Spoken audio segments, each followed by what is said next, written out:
مہر مثل کی تعین میں زوجین کے درمیان اختلاف ہو تو اب اس کا حل کیا ہے؟ چنانچہ اگر مہر مثل کی تعین میں، متعین کرنے میں میاں بیوی کے درمیان اختلاف ہو جائے، یعنی عورت زیادتی کا دعویٰ کرتی ہے اور یہ کہتی ہے کہ میرا اتنا نہیں اتنا ہے،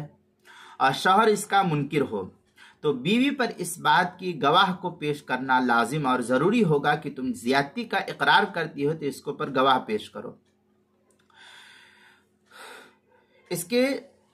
گواہ پیش کرنا اس کے اوپر لازم ہوگا کہ خاندان میں فلانی عورت اس کے ہم مثل ہے اور اس کا مہر اتنا ہے، اور اگر دو عادل گواہ اس طرح گواہی دے دے تو قاضی عورت کے حق میں فیصلہ صادر کر دے گا، ورنہ اگر گواہ پیش نہیں کرتی ہے تو پھر شوہر کی بات قسم کے ساتھ معتبر مانتے ہوئے قاضی اسی کے حق میں فیصلہ صادر کر دے گا۔ چنانچہ فتاوی شامی کے اندر در مختار شامیہ میں ہے وَيَشْتَرَطُ